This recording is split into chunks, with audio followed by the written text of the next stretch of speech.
सभी बच्चों को आपकी शिक्षिका का नमस्ते। बच्चों, आज 2 अक्टूबर है और जैसा कि आप सबको पता है कि 2 अक्टूबर को हम गांधी जयंती के रूप में मनाते हैं। गांधी जी और श्री लाल बहादुर शास्त्री जी, जो कि आपके पूर्व प्रधानमंत्री रहे हैं, उनका आज जन्मदिन है। तो आज के दिन पर हम दोनों महापुरुषों को नमन करते हुए आपको स्वच्छता से संबंधित, संचारी रोगों से संबंधित कुछ बातें बताएंगे और आशा करते हैं कि आप लोग उन बातों को ध्यान से सुनेंगे, खुद जागरूक होंगे और अपने अभिभावकों को, अपने समाज को जागरूक करेंगे। तो चलिए शुरू करते हैं। जैसा कि आपको पता है, ये अक्टूबर का माह चल रहा है। अक्टूबर के माह में विशेष संचारी रोग एवं दस्तक अभियान 2020 का तृतीय चरण चल रहा है, जो कि 1 अक्टूबर से 31 अक्टूबर तक चलेगा। आज की गतिविधि में यानी कि 2 अक्टूबर को आपको महात्मा गांधी जी की जयंती मनानी है और साथ ही साथ में संचारी रोगों के बारे में जानकारी प्राप्त करनी है।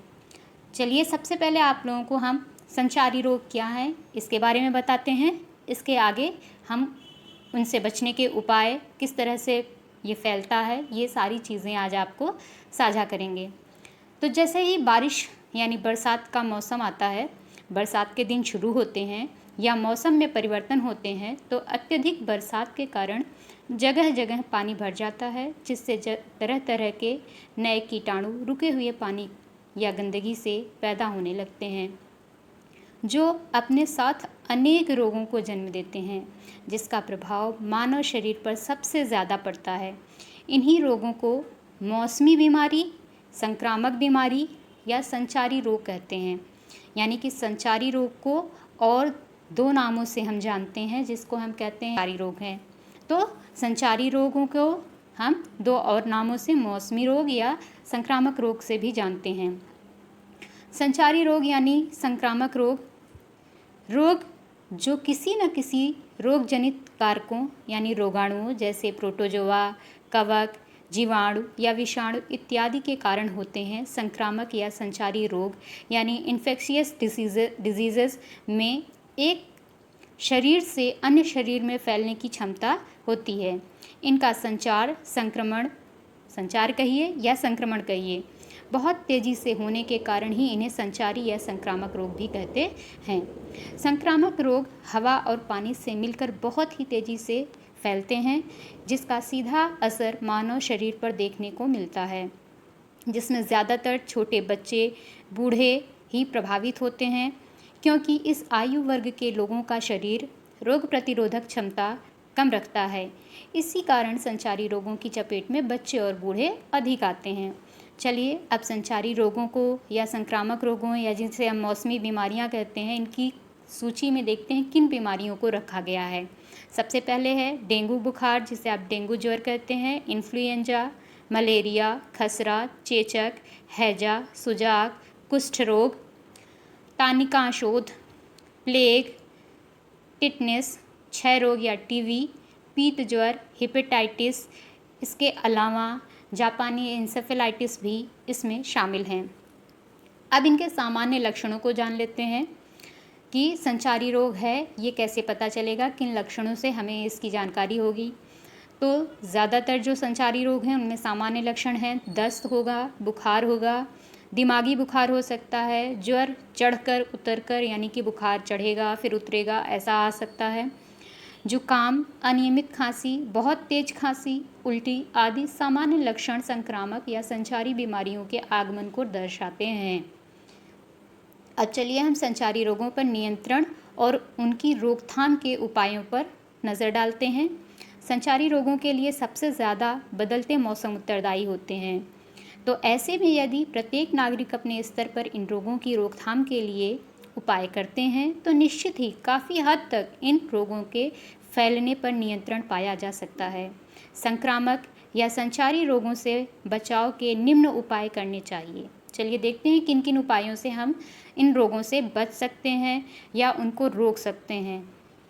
सबसे पहला है संचारी रोग या संक्रामक रोग से बचाव के लिए गंदे पानी का इकट्ठा होना सबसे बड़ा कारक बनता है। ऐसे में बरसात के दिनों में छतों, टूटे फूटे सामान आदि में पानी को इकट्ठा नहीं होने देना चाहिए। लोगों को खुले में शौच करने से रोकना चाहिए। शौचालय का प्रयोग कई बीमारियों से बचा सकता है, क्योंकि खुले में जो गंदगी आप करते हैं उससे बहुत से कीटाणु फैलते हैं। संचारी रोग जैसे मलेरिया, फाइलेरिया, डेंगू, दिमागी बुखार या मस्तिष्क ज्वर जो कि मच्छरों के काटने से फैलते हैं, से बचाव हेतु अशुद्ध पेयजल, कूड़ा कचरा एकत्रीकरण एवं जल भराव से बचना चाहिए। कूड़ेदान का प्रयोग करना चाहिए। रात को सोते समय मच्छरदानी का उपयोग करना चाहिए। कीटनाशक धुएं, नीम के पत्तों के धुएं का भी प्रयोग किया जा सकता है। बच्चों को विभिन्न रोगों से बचाव हेतु डॉक्टरों की उचित सलाह के साथ साथ रोग प्रतिरोधक टीके अवश्य लगवाने चाहिए। पीने का स्वस्थ पानी प्रयोग करना चाहिए। पानी को ढककर रखना चाहिए और पानी को उबाल कर फिर ठंडा करके उसको प्रयोग में लाना सबसे बेहतर उपाय है कीटाणुओं से बचने का। बिना देरी किए डॉक्टर के पास ज़रूर जाना चाहिए। खुद डॉक्टर नहीं बनना चाहिए और उनकी सलाह के आधार पर दवाई, चिकित्सा और खान पान पर ध्यान देना चाहिए। अब सबसे महत्वपूर्ण जो 2 बिंदु हैं उसमें हैं व्यक्तिगत स्वच्छता भी आवश्यक है।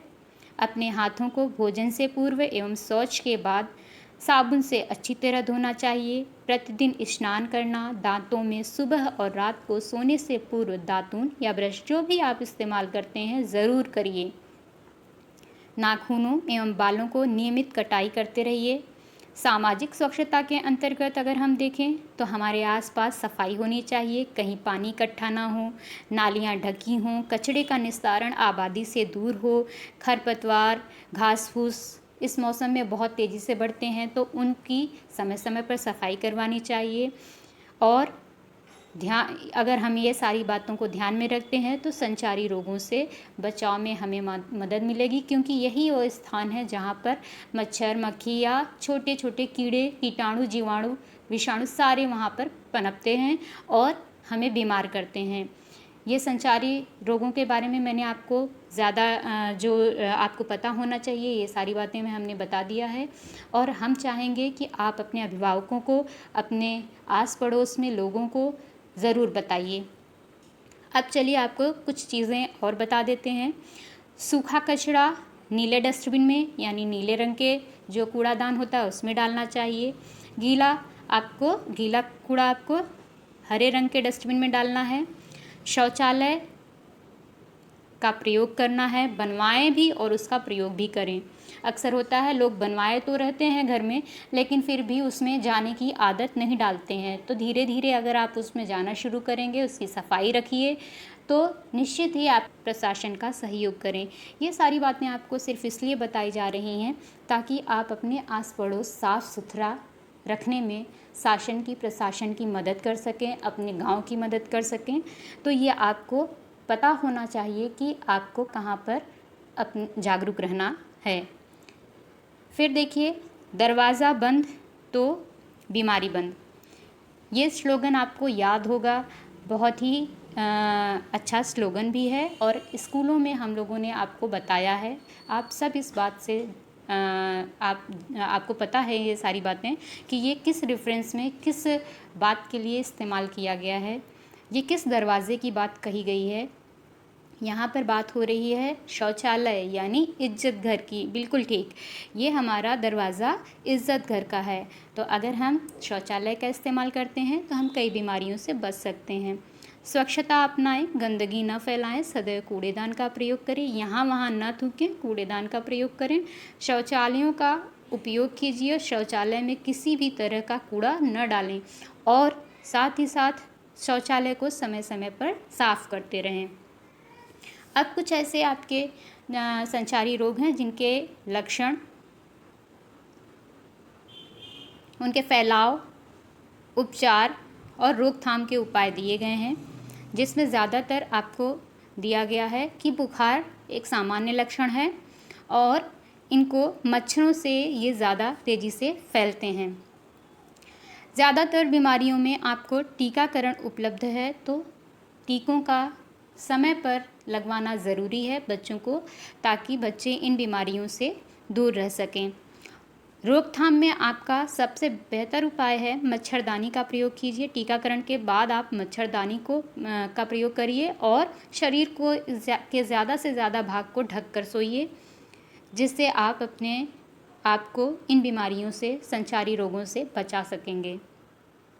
जापानी इंसेफेलाइटिस की अगर बात करें, जिसे मस्तिष्क ज्वर भी कहा जाता है, तो इसमें ख़ास बात आपको कुछ ऐसी मछलियाँ होती हैं जो कि इनके लार्वा को खाती हैं। तो इन मछलियों को आप झील में, तालाब में डालकर मच्छरों के पनपने से रोक सकते हैं। इस मछली का नाम है गैम्बूसिया एफिनिस मछली है।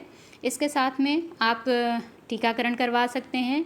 फिर गेंदे की खेती के बारे में अगर आपको थोड़ा सा मैं बताना चाहूँगी कि गेंदे का पौधा ऐसा होता है कि जो मच्छरों को पनपने से रोकता है, मच्छर रोधी होता है। तो आप ऐसे इससे दो तरह के फ़ायदे होंगे। एक तो किसानों को इससे आय होगी और दूसरा मच्छर भी भाग जाएंगे और बहुत सी बीमारियों से आप बच पाएंगे, जिसमें सबसे समस्यात्मक बीमारी है जापानी इंसेफेलाइटिस।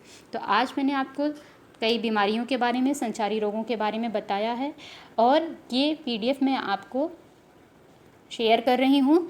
तो इस PDF में जो कुछ भी मटेरियल प्रोवाइड करा रही हूँ, जो भी आपको सामग्री मैं दे रही हूँ, उसको आप अपनी कॉपी में लिखिएगा।